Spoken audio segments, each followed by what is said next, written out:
Então, a carta de Efésios, a carta do nosso irmão Paulo a Efésios, diz assim: Isto, portanto, digo e no Senhor testifico: não vivam mais como os gentios, que vivem na vaidade dos seus próprios pensamentos, tendo o seu entendimento obscurecido, separados da vida que Deus concede, por causa da ignorância em que vivem, pela dureza do seu coração. Tendo se tornado insensíveis, eles se entregam à libertinagem para, de forma desenfreada, cometer todo tipo de impureza. Mas não foi assim que vocês aprenderam de Cristo, se é que, de fato, ouviram falar dele e nele foram instruídos. Segundo é a verdade em Jesus. Quanto à maneira antiga de viver, vocês foram instruídos a deixar de lado a velha natureza, que se corrompe segundo desejos enganosos, a se deixar renovar no espírito de entendimento de vocês, e a se revestir da nova natureza, criada segundo Deus, em justiça e retidão procedentes da verdade. Por isso, deixando a mentira, que cada um fale a verdade com o seu próximo, porque somos membros do mesmo corpo. Fiquem irados e não pequem. Não deixe que o sol se ponha sobre a ira de vocês, nem deem lugar ao diabo. Aquele que rouba, não roube mais, pelo contrário, trabalhe fazendo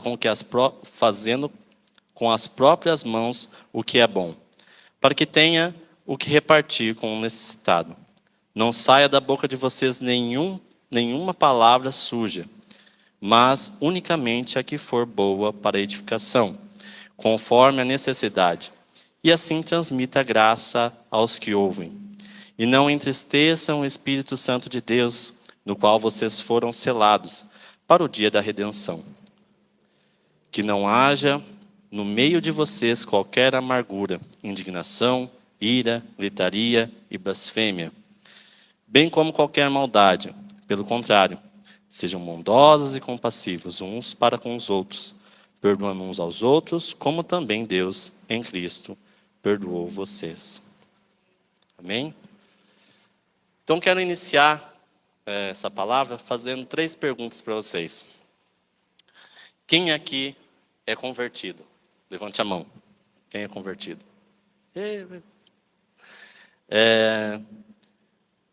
Quantos aqui são cristãos? Cristão de verdade. Convertido e é cristão. Acho que todo mundo, né? Então, somos todos cristãos e somos iguais a Cristo. Todos nós somos iguais a Cristo. Está longe, né, Carlinhos? Então, todo mundo é crente, mas não somos iguais a Cristo. Como que pode, né? Todo mundo é cristão e está caminhando para ser igual a Cristo. A palavra de hoje, eu quero trazer para vocês o seguinte: um tratamento de beleza, mas um tratamento de beleza interior. Sabe quando a gente chega para o filho, quando está fazendo alguma coisa errada, e fala: que coisa feia, Pedro Antônio? Não estou falando que ele é feio, estou falando que a atitude que ele está fazendo é feia. Que a ética, a moral, a decência, o pudor. Então, estou falando sobre a ética, estou tratando o interior dele. Não que eu precise fazer isso com uma criança de 1 ano, mas é um exemplo. Então, nossa palavra de hoje trata sobre isso. A beleza interior, a ética, o caráter que nós temos em Cristo. Mas antes da gente iniciar o que interessa, a gente precisa pegar o panorama da cidade de Éfeso. A cidade ela tinha mais ou menos 500 mil de habitantes. Era uma cidade portuária, né? Acredito que todos já saibam, mas quem não sabe ainda, é uma cidade portuária. Tinha mais ou menos 500 mil de habitantes. E lá tinha um templo da deusa Diana, que muita gente lá da Ásia, né, ia lá visitar, e do mundo inteiro ia visitar lá o templo da deusa Diana. E os convertidos da época, eles traziam a cultura, traziam o que eles faziam da antiga vida deles, né? Então imagine numa cidade enorme, com vários convertidos, cada um trazendo a sua cultura para dentro. Então Paulo escreve a carta de Éfeso para Efésios, né? Para exortar essa igreja, né? E aqui no capítulo 4, eu achei bem interessante, porque a gente vê um sermão do versículo 17, a partir do versículo 17 ali, ao versículo 19, ele faz uma exortação, ele exorta o povo. Depois, até do 19 ao 24, ele mostra como deveria ser, e do 24 em diante até o 32, ele mostra na prática como é um cristão convertido de verdade, né? A gente pode pegar ali na palavra, no versículo 17, ele fala a vaidade do pensamento, que seria, eu sou melhor que todo mundo. Então ele está mostrando ali para a gente que a vaidade do pensamento é uma coisa que uma pessoa que não é convertida trata diariamente. Eu sou vaidoso, eu sou melhor que o Sávio, eu sou melhor que a Jordana, eu estou aqui porque eu sou melhor que você. Então esse é o pensamento de uma pessoa que não tem a conversão real no coração. No versículo 18, entendimento obscuro, aquela pessoa cabeça dura mesmo, né? Que só vê ali, sabe aqueles cavalos que fica só olhando para frente, não olha para os lados, não vê umas vertentes ali, umas possibilidades? Essa parte eu entendo dessa forma, o entendimento obscuro. No capítulo 18 ainda ele fala da dureza no coração, a ruindade, o coração peludo mesmo, né? Aquela pessoa que precisa fazer uma depilação a laser no coração para ver se tira todo aquele pelo do coração, né? Então, até o capítulo 19 ali, ele mostra esses aspectos sobre uma pessoa que não tem a conversão real no coração, os gentios da época, e que hoje a gente também vê, né? As pessoas com o coração peludo, as pessoas com vaidade, as cabeça dura que não muda de jeito nenhum, né? E antigamente, lendo aqui, eu estava lembrando, antigamente quando a gente se convertia, quando uma pessoa se convertia, era diferente de hoje em dia, não sei se vocês concordam comigo. Antigamente um exemplo, uma pessoa se convertia, uma pessoa que ficava no bar, bebia todo dia, ia nos lugares aí obscuros, né?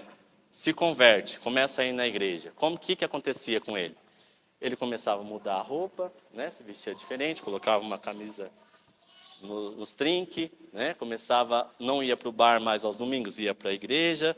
A família começava a ir junto com ele, se vestir diferente. O jeito de falar era diferente, o jeito de andar era diferente, o jeito de se vestir era diferente, com quem ele andava era diferente. E o que acontecia com esse novo convertido? As pessoas que andavam antes com ele o ridicularizavam, né? Foi feita uma lavagem cerebral na sua cabeça, porque você mudou tanto. Porque você não é assim, sai daquele lugar, não é para você, né? Lembra como era antigamente? Hoje em dia, a gente já vê um pouquinho diferente, né? Se vocês entrarem na internet para ver, né, sabe, uns sermões aí de uns pastores famosos, ou algumas igrejas, ou de parede preta, né? Qual que é o sermão? O que eles falam para a gente? Que Deus é amor, que Deus te ama como você é. Você não precisa mudar porque Deus te ama. Jesus não andava com os pecadores, por que você tem que andar diferente? Jesus não andava com as prostitutas, Jesus não andava com milhões de pessoas diferentes. Então por que você tem que mudar se Deus te ama como você é? Não é assim hoje em dia? A gente vê vários lugares, várias igrejas abrindo aí com esse mesmo discurso. Jesus te ama do jeito que você é. Jesus não precisa mudar porque você é assim mesmo. Se você mudar, você não vai ser a mesma pessoa. Mas Deus é amor. Deus ama realmente a gente como a gente é. Só que essa frase, Deus te ama como você é um pouco, a gente tem que mudar um pouquinho esse pensamento. Deus te ama como você está, mas Ele não quer, Ele quer que você mude para que você o ame primeiro, né? Então, lá no capítulo 24, se você pegar lá, está escrito, ó, criado segundo Deus. Não é Deus criado segundo a gente, não é a gente que tem que criar Deus. Deus é o Criador. Então, é Ele que tem que nos criar segundo o jeito que Ele quer. Deus nos ama, mas não é esse amor que a gente vê hoje em dia, que o povo fala. Não é um pai que chega, aquele pai que mima o seu filho, até que ele vai preso, até que ele vai se prostitui, até que ele vai para a cadeia e ele vai lá e paga a fiança para esse filho, para ele sair, e aí passa a mãozinha na cabeça dele e ele sai de novo. E continua a mesma coisa. Deus não é assim. Jesus é o Cordeiro de Deus que tira o pecado do mundo. Mas as pessoas se esquecem, lá de Apocalipse 6, que que o Cordeiro, a ira do Cordeiro também tem, que a gente tem que lembrar, né? A gente não pode esquecer também que Jesus andava com várias pessoas, mas ele tinha os 12 mais chegados ali. E a multidão que andava com ele, quem não queria mudar, vazava fora, né? Então, para andar com Jesus, a gente tem que mudar. A gente tem que mudar o nosso jeito, a gente tem que mudar o que a gente fala, a gente tem que mudar como a gente anda, a gente tem que mudar. Porque se converter é você mudar o caminho. Converter não é você continuar mudar o caminho, mudar a rota e continuar a mesma coisa. Não existe isso, né? Se converter, a gente pode ver lá no capítulo 22, a partir do capítulo 22, que ele começa a falar, a mostrar ali para a gente, ó, capítulo 22, a deixar de lado a velha natureza. A gente pode fazer uma comparação com o começo ali no capítulo 17, deixar de lado a velha natureza. Aí no capítulo 17 fala a vaidade do pensamento, eu sou o melhor de tudo. Então tem que deixar esse pensamento que a gente tinha antigamente, deixar essa vaidade de lado, para a gente começar a se transformar. No capítulo 23 ele fala, deixar renovar no espírito do entendimento. No capítulo 18 ele já falava, o entendimento obscuro. Então a gente precisa deixar renovar esse entendimento no Espírito Santo. No capítulo 24, se revestir da nova natureza, deixar esse coração peludo, a gente fazer uma depilação nesse coração aí, deixar a ruindade de lado. Então, até o capítulo 19, se você ler mais com calma depois, você pode ver que ele mostra para a gente como era a nossa vida antigamente, e agora ele está mostrando como tem que ser a nossa vida, como tem que ser o amor, o nosso amor para com Deus.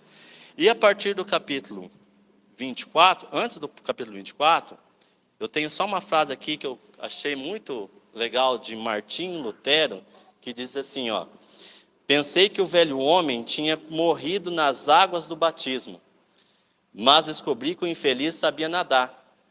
Agora tem que matá-lo todos os dias. Então a conversão não é uma hora ali só converteu.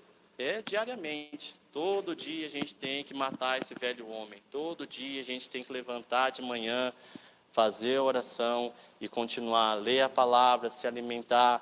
Porque o velho homem está aí batendo na nossa porta o tempo todo. O tempo todo a gente tem que estar lutando com ele ali. Porque se a gente dormir no ponto, ele vai tomar conta da gente também. E aí, no capítulo 25, a gente começa com o nosso tratamento de beleza. Temos 5 dicas de beleza. Eu pedi para a Adriana entregar para vocês um cartãozinho, para a gente ir acompanhando.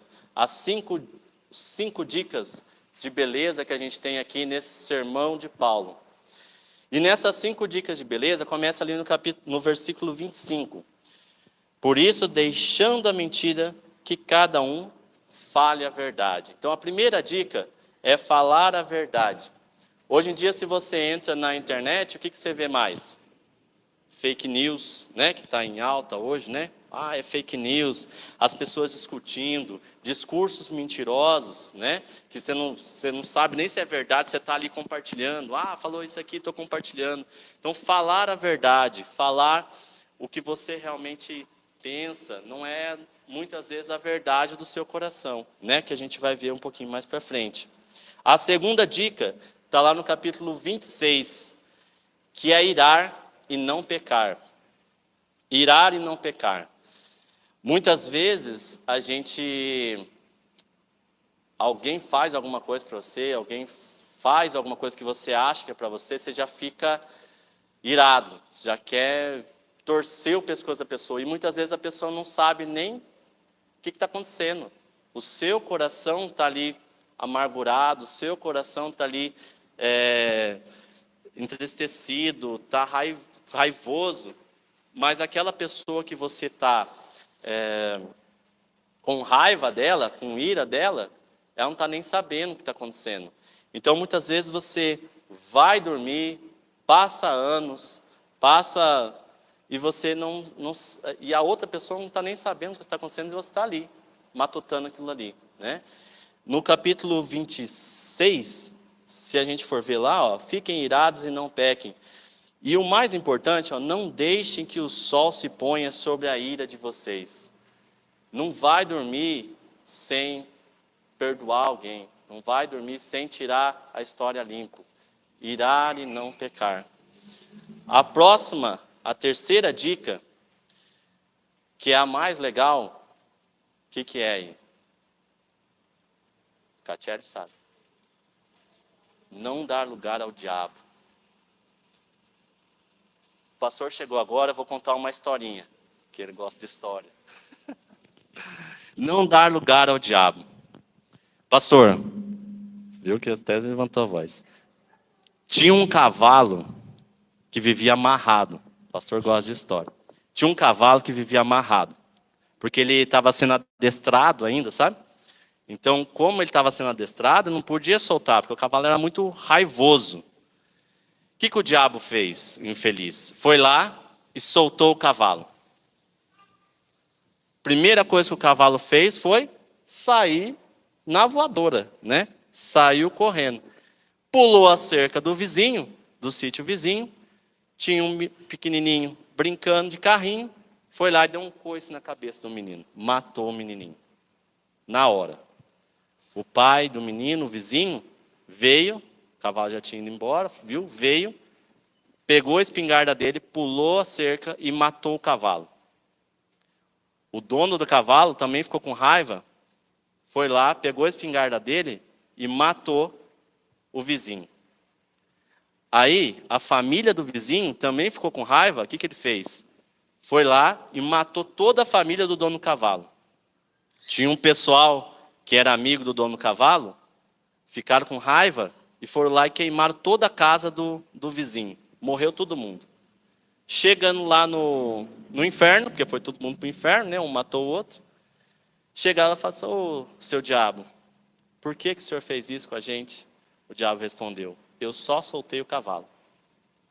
Então, às vezes, o diabo vem e só solta o seu cavalo interior. Ele só vai ali te atentar.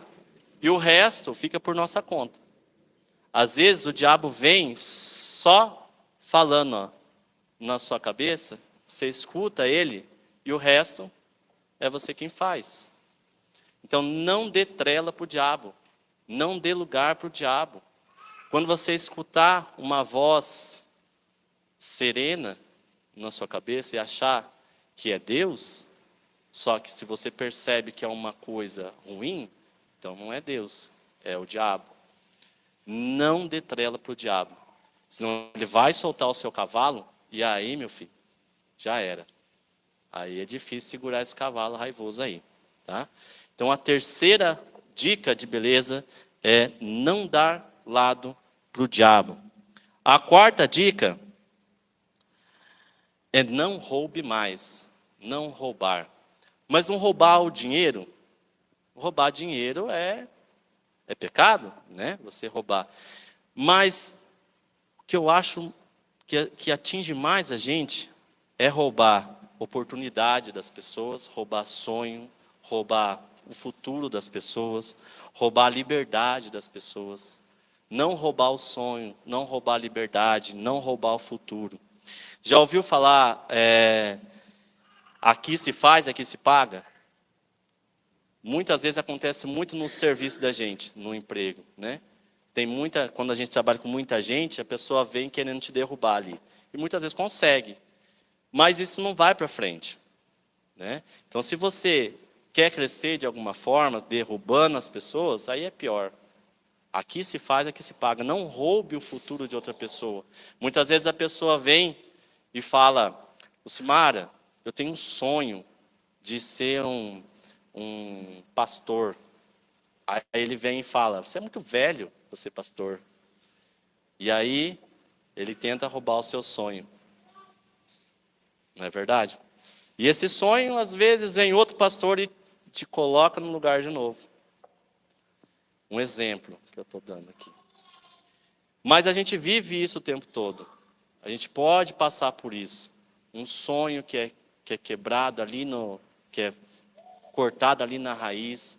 A liberdade que uma esposa às vezes não tem com o seu esposo, ou o esposo não tem com a sua esposa, ou um filho não tem com o seu pai. Não corte a liberdade dos seus familiares, não corte o futuro das pessoas.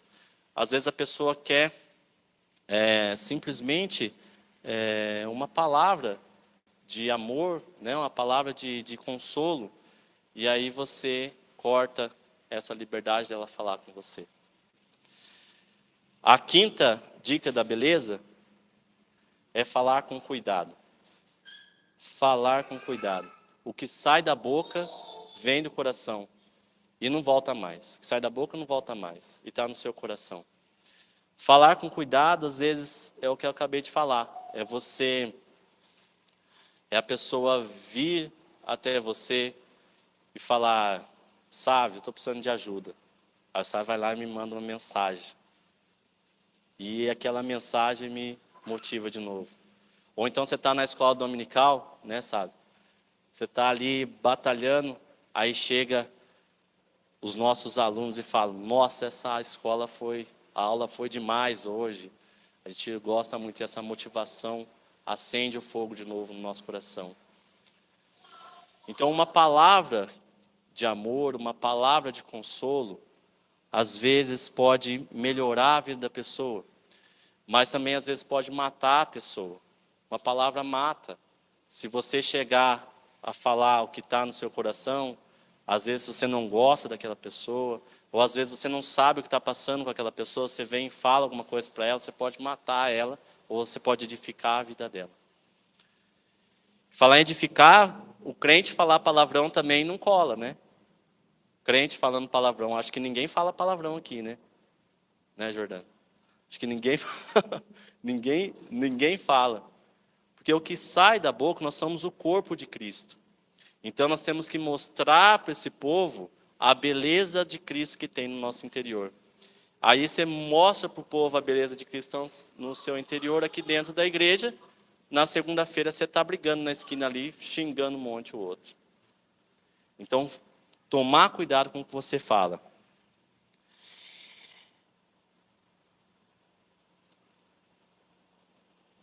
O nosso falar, o nosso andar, o nosso agir, ele tem que ser o reflexo de Cristo. Lembra no começo que eu falei, quem é cristão? Todo mundo levanta a mão, né? Mas o que é ser cristão? É ser igual a Cristo. É ser como Cristo. E fica a reflexão, nós estamos sendo igual a Cristo? A gente está sendo um espelho de Cristo aqui na Terra? E a gente, para finalizar, nós vamos concluir ali com a conclusão de Paulo nesse sermão, que está lá no versículo 31, 32. Essa é a conclusão aqui de Paulo.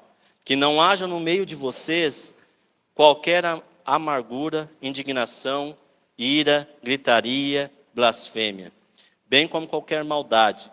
Pelo contrário, sejam bondosos e compassivos, uns para com os outros, perdoando uns aos outros, como também Deus em Cristo perdoou vocês. Em Mateus 18, 21, 22, então Paulo aproximou-se de Jesus e perguntou: Senhor, quantas vezes deverei perdoar o meu irmão quando ele pecar contra mim? Até 7 vezes? E Jesus respondeu: eu digo a vocês, não até 7, mas até 70 vezes 7. Essa passagem todo mundo conhece. Imagina a gente pedindo perdão para Deus todo dia da nossa vida e Deus falando, ignorando, não falando nada. Oh, Deus me perdoa, e Deus não ignorando nada, porque a gente peca, nós somos pecadores, a gente peca todos os dias. Mas o nosso pecado, a gente tem que estar transformando isso, porque nós somos cristãos. Abraão mentiu, mas ele não continuou mentindo para o resto da vida. Jacó enganou, mas não continuou enganando para o resto da vida. Davi adulterou, mas não continuou adulterando para o resto da vida. Por que que a gente vai pecar, aquele pecado que você tem de estimação, e vai continuar pecando para o resto da vida? Não é verdade?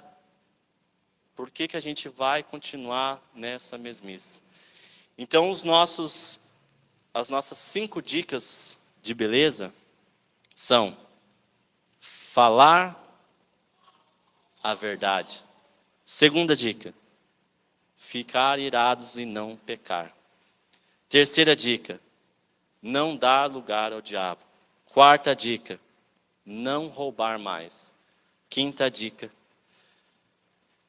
Qual que é a quinta dica?